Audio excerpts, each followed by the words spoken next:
नमस्कार, जय हिंद साथियों, मैं सिद्धाम। आज का हमारा टॉपिक है बैराठ। जब हम राजस्थान सभ्यता की बात करते हैं तो राजस्थान की सभ्यताओं में जो ये बैराठ स्थल है ये बड़ा महत्वपूर्ण स्थल है। जी हाँ, तो आज हम बैराठ के बारे में पढ़ेंगे।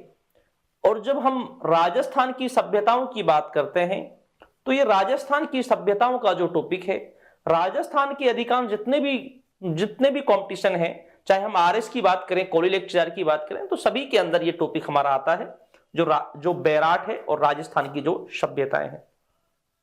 जब हम बैराठ की बात करते हैं तो ये जो बैराठ है ये वर्तमान में जयपुर जिले में स्थित है। जी हाँ, और ये बैराठ जो स्थल है ये कई समय से जुड़ा हुआ है। एक तो ये बैराठ स्थल जो है ये महाजनपद काल से भी जुड़ा हुआ है। किससे जुड़ा हुआ है? ये महाजनपद काल से भी ये जुड़ा हुआ है बैराठ जो है।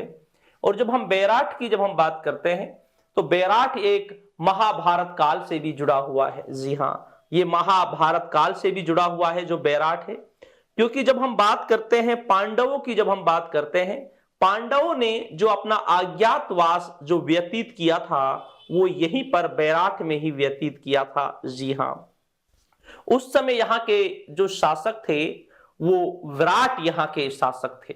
यहाँ के जो शासक थे विराट यहाँ के शासक थे। जी हाँ, तो यहीं पर उन्होंने व्यतीत किया था अपना अज्ञातवास, और जिसके हमें कुछ साक्ष्य भी मिलते हैं। जी हाँ, जब हम भीम जी की डूंगरी की बात करते हैं तो वहां पर एक भीम तालाब वहां पर स्थित है जिसे भीम कुंड भी कहा जाता है। और उससे हमें यह भी जानकारी प्राप्त होती है, जब द्रौपदी को जब प्यास लगी थी तो उस समय भीम ने अपने जो पैर है अपना पैर देकर, अपना एड़ी देकर पीछे का, तो वहां पर एक तालाब उससे बनी थी, वहां पर तालाब जिसे भीम तालाब भी कहा जाता है। और यहां से हमें बौद्ध धर्म के साक्ष्य प्राप्त होते हैं। यहां से बौद्ध धर्म के हमें स्तूप प्राप्त होते हैं, जो 6-7 कमरों के स्तूप हैं, तो बौद्ध धर्म के स्तूप भी यहां से प्राप्त होते हैं। एक प्रश्न और है, काफी बार यह राजस्थान की परीक्षाओं में पूछा गया है कि राजस्थान में बौद्ध धर्म की जानकारी कहां से प्राप्त होती है। तो राजस्थान में जो बौद्ध धर्म की जानकारी प्राप्त होती है वो बैराठ से ही प्राप्त होती है, क्योंकि बैराठ से ही हमें स्तूप के साक्ष्य प्राप्त होते हैं। जी हाँ, यहीं से हमें स्तूप के साक्ष्य प्राप्त होते हैं। लेकिन एक बात जो है वो बड़ी महत्वपूर्ण ये है, क्योंकि यहाँ पर पत्थर बहुत ज्यादा है, क्योंकि यहाँ पर पर्वतें हैं, लेकिन जो स्तूप जो बनाए गए हैं वो स्तूप ईंटों के बनाए गए थे। किसके बनाए गए थे? ईंटों के बनाए गए थे। तो वो जानकारी भी हमें यहीं से प्राप्त होती है। जी हाँ, अगली हम बात करें जिसमें अशोक को मगध अधिराज कहा गया है, जिसमें अशोक को मगध का राजा कहा गया है, वह जानकारी हमें प्राप्त होती है वे भाब्रू अभिलेख से प्राप्त होती है। और जो भाब्रू अभिलेख जो हमें प्राप्त होता है वो भी हमें बैराठ से प्राप्त होता है। और भाब्रू अभिलेख को 1837 ईस्वी में कैप्टन बर्ट ने खोजा था। और उस भाब्रू अभिलेख जो अशोक का है वो अशोक का सबसे बड़ा अभिलेख भी है। जी हाँ, वो अशोक का सबसे बड़ा अभिलेख है जो बैराठ से ही प्राप्त हुआ है। और उसी के माध्यम से हमें यह भी पता चलता है कि जो अशोक थे वो बौद्ध धर्म में आस्था रखते थे। और वर्तमान में जो ये भाब्रू जो अभिलेख है ये कलकत्ता संग्रहालय में रखा हुआ है वर्तमान में। जी हाँ, और अगली हम बात करें यहां से हमें सिक्के प्राप्त होते हैं। यहां से हमें 36 सिक्के प्राप्त होते हैं। 36 हमें यहां से मुद्राएं प्राप्त होती हैं, जिनमें 8 पंचमार्क मुद्रा हैं। पंचमार्क उसे कहा जाता है कि जो भारत की प्राचीनतम जो मुद्राएं हैं जिन्हें आहत मुद्रा कहा जाता है, जो ठप्पा मारकर बनाई जाती है, वो भी हमें इसी बैराठ से प्राप्त होती है। और हमें 28 यहां से इंडो ग्रीक शासकों की प्राप्त होती है। 28 जो है वो इंडो ग्रीक शासकों की प्राप्त होती है। और उन 28 में हमें जो 16 जो प्राप्त होती है वो मिनांडर की प्राप्त होती है। किसकी प्राप्त होती है? मिनांडर की प्राप्त होती है। तो आज हम इसी स्थल के बारे में पढ़ेंगे और विस्तार से पढ़ेंगे। जी हाँ, बैराठ स्थल के बारे में हम जानते हैं, बैराठ स्थल के बारे में जानने की हम कोशिश करते हैं। जी हाँ, सबसे पहले जो ये बैराठ है ये जयपुर जिले में स्थित है। कहां पर स्थित है? जयपुर जिले में स्थित है जो ये बैराठ है। जी हां। और यहां पर हम बातें करें, यहां से हमें बाणगंगा, हम बात करते हैं बाणगंगा, बाणगंगा, बाणगंगा यहां से एक यहां से नदी भी निकलती है बाणगंगा। जब यहां पर बरसात होती है, जब वर्षा होती है, तो उस समय बाणगंगा यहां से नदी निकलती है, नहर निकलती है यहां की पहाड़ियों से बाणगंगा। इस बाणगंगा की जब हम बात करते हैं तो इसे अर्जुन की गंगा भी इसे कहा जाता है। क्या कहा जाता है? अर्जुन की गंगा भी इसे कहा जाता है।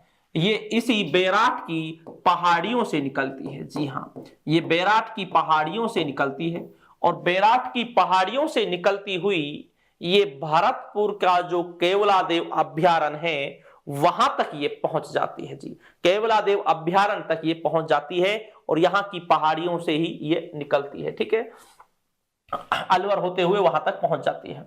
अगली हम बात करें, जो ये बैराठ है यहां से हमें 3 पहाड़ी प्राप्त होती है।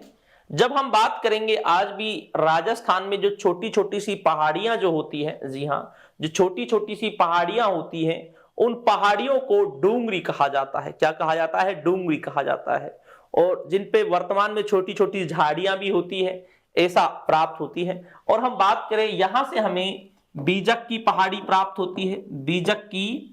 बीजक की पहाड़ी भी हमें यहां से प्राप्त होती है। जी हां, बीजक की पहाड़ी प्राप्त होती है। अगला है, हमें यहां से भीम जी की डूंगरी भी प्राप्त होती है। क्या प्राप्त होती है? भीम जी की यहां से हमें डूंगरी प्राप्त होती है। अगला है, हमें यहां से महादेव जी की, हमें यहां से महादेव जी की डूंगरी भी प्राप्त होती है। महादेव जी की हमें यहां से क्या प्राप्त होती है? डूंगरी भी प्राप्त होती है। ये छोटी छोटी सी 3 पहाड़ियां हैं। ये 3 पहाड़ियां हमें यहीं से प्राप्त होती है, इस बैराठ स्थल से प्राप्त होती है। कभी कभी परीक्षाओं में आपसे सीधा ये पूछ लिया जाता है कि जो भीम जी की डूंगरी है या बीजक की पहाड़ी है या महादेव जी की डूंगरी है, वो कौन से स्थल से संबंधित है? तो वो बैराठ स्थल से संबंधित है। ठीक है, ये हमें यहां से प्राप्त होते हैं। अब हम बात करें यहां से, यहां की जब हम बातें करते हैं, यहां से 1837 ईस्वी में, जी हां, यहां से 1837 ईस्वी में, कब? 1837 ईस्वी में। यहां से 1837 ईस्वी में कैप्टन बर्ट ने, जी हां, यहां से 1837 ईस्वी में कैप्टन बर्ट ने, किसने? कैप्टन बर्ट ने यहां से एक अभिलेख खोजा था जिसका नाम था भाब्रू अभिलेख। कौन सा अभिलेख खोजा है? भाब्रू अभिलेख यहां से खोजा है। ये किसने खोजा है? कैप्टन बर्ट ने खोजा है यहां से भाब्रू अभिलेख। और जो ये भाब्रू अभिलेख है, जो ये भाब्रू अभिलेख है, इस अभिलेख के माध्यम से हमें यह भी पता चलता है, जी हां, जो ये भाब्रू अभिलेख है, इस भाब्रू अभिलेख के माध्यम से हमें यह भी पता चलता है कि जो अशोक थे उसे मगध अधिराज कहा गया है। और इससे यह भी पता चलता है कि जो अशोक थे वो बौद्ध धर्म में आस्था रखते थे। किसमें? बौद्ध धर्म में आस्था रखते थे। बौद्ध धर्म में आस्था रखते थे। इसके माध्यम से हमें यह भी पता चलता है जो ये भाब्रू अभिलेख है, और ये भाब्रू अभिलेख हमें यहीं से प्राप्त होता है। वर्तमान में ये जो भाब्रू अभिलेख है, वर्तमान में ये भाब्रू अभिलेख कलकत्ता संग्रहालय में है। कहां पर है? कलकत्ता संग्रहालय में ये रखा हुआ है वर्तमान में। काफी बार ऐसे प्रश्न भी पूछे जाते हैं कि जो ये भाब्रू अभिलेख है वर्तमान में कहां पर स्थित है? तो ये कलकत्ता संग्रहालय में वर्तमान में स्थित है। जी हां, वहां पर स्थित है कलकत्ता संग्रहालय में। ठीक है, अब ये हो गया ये भाब्रू अभिलेख। सबसे पहले यहां पर भाब्रू अभिलेख यहां से खोजा गया था। ठीक है, इसके बाद हम बात करें जो ये बैराठ है। जी हां, ये जो बैराठ है, ये बैराठ महाभारत काल से भी जुड़ी हुई है। किससे? महाभारत काल से भी ये बैराठ जुड़ा हुआ है। महाभारत काल में जो पांडव थे, जब पांडवों को वनवास दिया गया था, जी हां, जब पांडवों को वनवास दिया गया था, जब पांडवों को वनवास दिया गया था, उस समय पांडवों ने जो ये वनवास जो व्यतीत किया था ये बैराठ में ही व्यतीत किया था। उस समय जो बैराठ के शासक थे, बैराठ के जो शासक थे, यहां के शासक विराट थे। बैराठ के जो शासक थे, बैराठ के शासक विराट थे और इन्होंने यहीं पर यह व्यतीत किया था अपना वनवास। पांडवों ने अपना जो वनवास जो व्यतीत किया था यहीं पर व्यतीत किया था और बैराठ के जो शासक थे विराट थे। क्या नाम था? विराट था। और हम बात करें इस विराट की, जब हम बात करते हैं, इसके जो मंत्री थे उसका नाम था कीचक था। कभी कभी आपने कीचक की कहानियां सुनी होंगी, तो कीचक इसका मंत्री था। जी हां, जो कीचक था, कीचक इसका मंत्री था। और ये कीचक के किस्से आज भी चल रहे हैं। जी नमस्कार गीता जी। तो जो कीचक के जो किस्से और जो कहानी है आज भी हमारे समाज में चल रही है। कभी आप अलवर की तरफ और ये जयपुर का और भरतपुर का जो क्षेत्र है, आज भी कोई अगर कोई ज्यादा ताकत का प्रदर्शन करता है तो आज भी उसके लिए कीचक का प्रयोग किया जाता है। लेकिन जो ये कीचक थे ये रिश्ते में विराट के साले लगते थे। रिश्ते में विराट के ये क्या लगते थे? ये साले लगते थे। लेकिन इस कीचक ने एक गलती की थी। इसने क्या किया था? वो द्रौपदी का, जी हां, द्रौपदी का अपमान किया था। ये द्रौपदी पर इसकी गंदी नजर थी। और इसके बाद होता यह है कि जो भीम थे, जी हां, जो भीम थे, भीम ने इस कीचक की क्या कर दी? हत्या कर दी। जी हां, भीम ने इस कीचक की हत्या कर दी। हम बात करें जो ये विराट थे, जो ये विराट थे, विराट की जो पुत्री थी जिसका नाम था उत्तरा, जिसका नाम था उत्तरा। विराट ने अपनी पुत्री उत्तरा का विवाह अर्जुन के पुत्र, अर्जुन के पुत्र अभिमन्यु से किया था। जी हां, अभिमन्यु से किया था। इसका अपनी पुत्री उत्तरी का विवाह अर्जुन से किया था, अभिमन्यु से किया था विराट ने। और एक बात यह भी है, जो ये महाभारत जो काल था, जी हां, अगर प्रश्न पूछ लिया जाए राजस्थान का कौन सा स्थल है जो महाभारत काल से भी जुड़ा हुआ है, तो महाभारत काल से भी जो जुड़ा हुआ है यही स्थल जुड़ा हुआ है जो बैराठ है। ये महाभारत काल से भी जुड़ा हुआ है। जी हां, तो ये उत्तरा का विवाह अभिमन्यु से किया था जो अर्जुन के पुत्र थे। ठीक है, इसके बाद हम बात करें यही की हम जब बात करते हैं, जो ये द्रौपदी थी, जो द्रौपदी थी, इस द्रौपदी को प्यास लगी थी। बताया जाता है कि द्रौपदी को प्यास लगी थी। जी हां, जब द्रौपदी को प्यास लगी तो यहां पर एक भीम जी की डूंगरी है, यहां पर एक भीम जी की डूंगरी है, यहां पर एक भीम जी की डूंगरी है और इस डूंगरी के ऊपर एक छोटा सा तालाब बना हुआ है।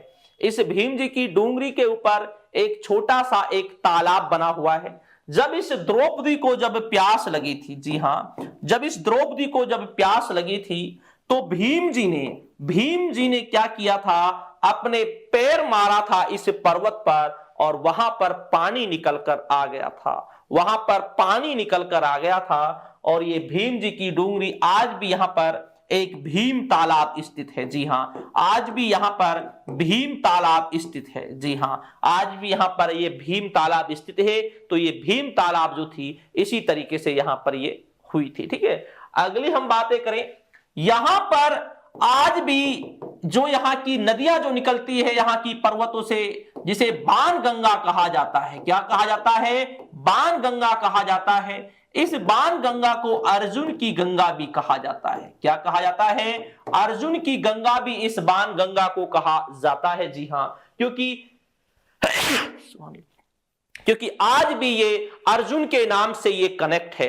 अर्जुन के नाम से ये जुड़ी हुई है। तो हम कह सकते हैं कि जो पांडव थे, पांडवों का यहां से एक इतिहास रहा है और पांडवों से ये क्षेत्र जुड़ा हुआ रहा है जो बैराठ है। जी हां, तो महाभारत काल से भी ये जुड़ा हुआ है। कई हमें यहां से महाभारत के साक्ष्य प्राप्त होते हैं। जैसे जैसे भीम तालाब हमें प्राप्त होती है जो भीम जी के नाम से है। जो बाण गंगा है उसे अर्जुन की गंगा कहा जाता है। तो काफी चीजें जो है हमें यहां से प्राप्त होती है, जिसके माध्यम से हमें यह पता चलता है कि यहां पर पांडवों ने अपना वनवास व्यतीत किया था। ठीक है, इसके बाद हम बात करते हैं महाजनपद काल की। जी हां, हम बात करते हैं महाजनपद काल की। हमारे पास जो महाजनपदों की जानकारी जो मिलती है, जी हां, बौद्ध धर्म के ग्रंथ जो है, बौद्ध धर्म के ग्रंथ अंगुतर निकाय से प्राप्त होती है, अंगुतर निकाय से प्राप्त होती है। जी हां, और हम बात करें जैन धर्म का जो ग्रंथ है, जैन धर्म का जो ग्रंथ है जिसका नाम है भगवती सूत्र, जैन धर्म का जो ग्रंथ है जिसका नाम है भगवती सूत्र, तो हमें भगवती सूत्र से भी हमें प्राप्त होती है जानकारी 16 महाजनपदों की। कितनी? 16 महाजनपदों की हमें जानकारी प्राप्त होती है। तो जब ये 16 महाजनपदों की हमें जानकारी प्राप्त होती है, तो इन्हीं 16 महाजनपदों में एक मत्स्य महाजनपद स्थित था। कौन सा? मत्स्य महाजनपद स्थित था। इस मत्स्य महाजनपद में अलवर आता था, भरतपुर आता था, जयपुर का क्षेत्र आता था, करौली आता था और धौलपुर का क्षेत्र भी आता था। जी हां, तो हम बात करें ये जो मत्स्य महाजनपद था, राजस्थान में केवल एकमात्र महाजनपद स्थित था जो मत्स्य महाजनपद स्थित था। जब हम मत्स्य महाजनपद की बात करते हैं तो इसकी राजधानी जो थी बेराट थी। तो हम ये कह सकते हैं हमारा जो ये बेराट है, ये राजस्थान की जो सभ्यता जो बेराट है, ये बेराट है इस महाजनपद काल से भी जुड़ा हुआ था। जी हां, ये महाजनपद काल से भी जुड़ा हुआ है और ये महाभारत काल से भी जुड़ा हुआ है। इसके बाद आगे चलते हैं, आगे और किस किस से ये कनेक्ट है। ठीक है, हम बात करें यहां से ये मौर्य काल से भी जुड़ा हुआ है। किससे जुड़ा हुआ है? मौर्य काल से। मौर्य काल की जब हम बात करते हैं तो राजस्थान में कभी कभी ऐसा प्रश्न पूछा जाता है कि राजस्थान में का कौन सा स्थल है जो मौर्य काल से संबंधित है, जहां से मौर्य काल की जानकारी प्राप्त होती है। तो वो स्थल बैराट है जहां से मौर्य काल की जानकारी प्राप्त होती है, क्योंकि यहां से हमें अशोक का भाब्रू अभिलेख प्राप्त होता है। कौन सा अभिलेख प्राप्त होता है? भाब्रू अभिलेख हमें यहीं से प्राप्त होता है अशोक का। जी हां, भाब्रू अभिलेख हमें यहीं से प्राप्त होता है अशोक का। इसे 1837 ईस्वी में कैप्टन बर्ट ने खोजा है। किसने खोजा है? कैप्टन बर्ट ने खोजा है। और इसे 1840 ईस्वी में, जी हां, 1840 ईस्वी में इसे कलकत्ता संग्रहालय के अंदर रखा गया। कलकत्ता संग्रहालय के अंदर इसे रखा गया। जी हां, 1840 ईस्वी में। अगर आपसे पूछ लिया जाए कि वर्तमान में भाब्रू जो अभिलेख है वो कहां पर स्थित है, तो ये कलकत्ता संग्रहालय में स्थित है। लेकिन यहां तक ही हमें नहीं रुकना है, हमें तो और कुछ भी जानना है। इस भाब्रू अभिलेख की मैं बात करता हूं तो इससे क्या क्या जानकारी प्राप्त होती है। इसमें अशोक को मगध अधिराज कहा गया है। मगध अधिराज कहा गया है कि जो अशोक थे वो मगध के राजा थे। कभी कभी सीधा प्रश्न पूछा जाता है भारतीय इतिहास में भी कि अशोक के बारे में ये जानकारी कहां से प्राप्त होती है कि वो मगध अधिराज थे, मगध के राजा थे। ये जानकारी हमें भाब्रू अभिलेख से प्राप्त होती है। अगला है, इससे यह भी पता चलता है अशोक धर्म बौद्ध में आस्था रखता था। किसमें? बौद्ध में आस्था रखता था अशोक। यह भी हमें जानकारी जो प्राप्त होती है इसी भाब्रू से प्राप्त होती है। अगला, ये जो भाब्रू अभिलेख जो है ये अशोक का, जी हां, ये अशोक का सबसे बड़ा लेख है। जी हां, सबसे बड़ा लेख है जो अशोक का ये भाब्रू अभिलेख है, ये सबसे बड़ा लेख है। सबसे छोटा जो अशोक का लेख है वो रुम्मिनदई लेख है जो लुम्बिनी नेपाल से प्राप्त होता है, लेकिन ये अशोक का सबसे बड़ा लेख है। ऐसे प्रश्न भी आपसे परीक्षाओं में पूछे जाते हैं। अगर पूछा जाए कि मौर्य काल से संबंधित राजस्थान में कौन सा स्थल है, तो याद रखना वो स्थल कौन सा है, वो स्थल होगा बैराट होगा, विराट नगर होगा वो स्थल। जी हां, इसके बाद हम आगे बातें करें। अगर आपसे पूछा जाए कि बौद्ध धर्म की जानकारी, बौद्ध धर्म, अगर आपसे पूछा जाए कि बौद्ध धर्म की जानकारी राजस्थान में कहां से प्राप्त होती है, जी हां, तो हम बात करें यहीं से, इस बैराट से 6-7 कमरों का 6-7 कमरों का यहां से स्तूप प्राप्त होता है। क्या प्राप्त होता है? स्तूप प्राप्त होता है। और जो ये स्तूप है ये मौर्य काल का है। कौन से काल का है? मौर्य काल का है। ऐसा प्रश्न काफी पूछे जाते हैं कि राजस्थान में बौद्ध धर्म की जानकारी कौन से स्थल से प्राप्त होती है, तो याद रखना उस स्थल का नाम है बेराट, जहां से मौर्य काल की हमें जानकारी प्राप्त होती है। ठीक है, आगे हम बातें करें।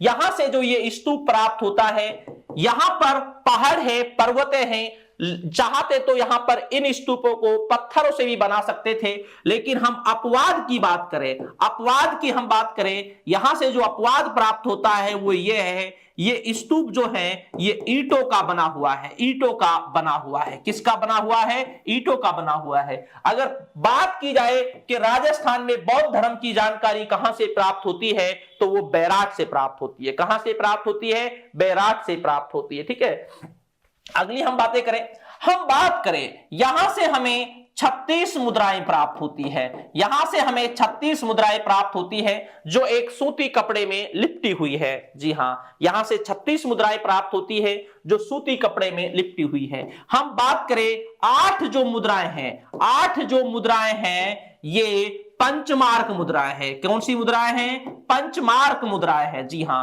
जिन्हें हम ये भी कह सकते हैं ये भारत की प्राचीन आहत मुद्रा है। कौन सी मुद्रा है? आहत मुद्रा है। जी हां, इसके बाद हम बात करें जो यहां से, इसके बाद जो यहां से 26 जो मुद्राएं हैं, कितनी? 26, ये इंडो ग्रीक शासकों की है। इंडो ग्रीक शासकों की मुद्रा है। इंडो ग्रीक शासकों की जो यहां से मुद्राएं हमें प्राप्त होती है वो कितनी प्राप्त होती है? वो हमें 28 प्राप्त होती है। कितनी प्राप्त होती है? 28 प्राप्त होती है जो इंडो ग्रीक शासकों की मुद्राएं हैं। अब हम बात करें कि वो इंडो ग्रीक जिसे हिंद यूनानी कहा जाता है, वो इंडो ग्रीक शासक कौन से थे? हम बात करें यहां से जो 16 मुद्राएं प्राप्त होती हैं, यहां से जो 16 मुद्राएं प्राप्त होती हैं वो मिनांडर की प्राप्त होती है। किसकी प्राप्त होती है? मिनांडर की प्राप्त होती है। मिनांडर की यहां से 16 मुद्राएं प्राप्त होती है। जी हां, मिनांडर की यहां से 16 मुद्राएं प्राप्त होती है, जिसके माध्यम से हमें यह भी पता चलता है कि जो मिनांडर थे, जो यूनानी जो मिनांडर थे, जी हां, जिसके बारे में बौद्ध धर्म में भी जानकारी प्राप्त होती है, तो उसकी यहां से मुद्राएं प्राप्त होती है। शायद कुछ समय शासक उसका भी यहां पर रहा हो, क्योंकि मुद्रा उसके माध्यम से हमें यह पता चलता है। जो ये 8 जो मुद्राएं हैं ये चांदी की मुद्राएं हैं। किसकी मुद्राएं हैं? चांदी की मुद्राएं हैं, जो ये पंचमार्क मुद्राएं हैं। यहां से कुल 36 मुद्राएं प्राप्त होती है। इनमें 28 इंडो ग्रीक शासकों की है और उनमें जो 16 है वो मिनांडर की मुद्राएं हैं। किसकी मुद्राएं हैं? मिनांडर की मुद्राएं हैं। ठीक है, हम बात करें यहां से अकबर और जहांगीर के बारे में पता चलता है, क्योंकि यहां पर मुगल टकसाल भी थी। जी हां, यहां पर मुगल टकसाल भी थी, और ये जो टकसाल जो थी ये अकबर और जहांगीर के समय यहां पर मुगल टकसाल भी थी। ऐसे प्रश्न भी पूछ लिए जाते हैं कि कहां पर मुगल टकसाल थी, तो मुगल टकसाल जो थी यहां पर बैराठ में थी, जो अकबर और जहांगीर के समय की थी। जी हां, ऐसी भी हमें जानकारियां हमें प्राप्त होती है। ठीक है, आगे हम बात करें, हमें पता चलता है कि जो मिहिर कुल थे, जी हां, हमें पता चलता है कि जो मिहिर कुल जो थे ये कौन थे? हूण शासक थे। कौन से शासक थे? हूण शासक थे। जो ये मिहिर कुल थे, मिहिर कुल ने ही इसका पतन किया था। जी हां, मिहिर कुल के आक्रमण की वजह से इसका पतन हुआ है। किसके आक्रमण की वजह से? मिहिर कुल के आक्रमण की वजह से इस बैराठ का पतन हुआ है।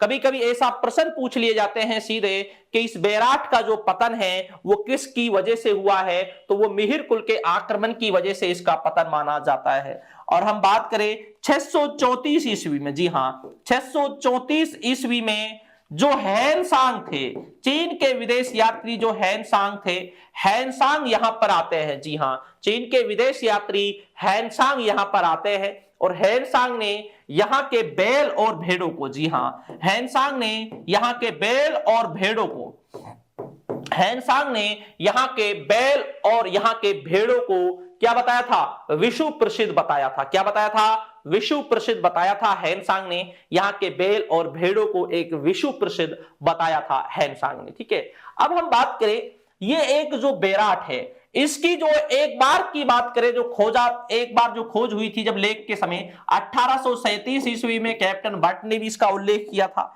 इसके बाद हम बात करें, इसके बाद जो इसका मुख्यतः जो इसका उल्लेख होता है 1936 ईस्वी में, 1936 और 37, जी हां, एक बार इसका उल्लेख किया गया है 1936 और 37 में किया गया है।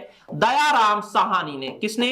दयाराम साहनी ने भी इसका उल्लेख किया था, इसकी खुदाई प्रारंभ की थी। लेकिन 1962 और 63 में, 1962 और 63 में जो नील रत्न बनर्जी थे, कौन थे?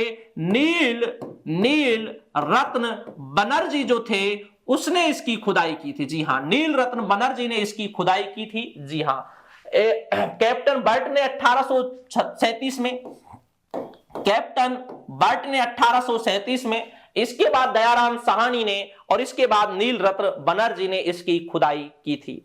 और हम बात करें, इसी बेराट से हमें संख लिपि प्राप्त होती है। कौन सी लिपि प्राप्त होती है? संख लिपि जो हमें प्राप्त होती है, इसी बेराट से हमें संख लिपि प्राप्त होती है। कौन सी लिपि प्राप्त होती है? संख।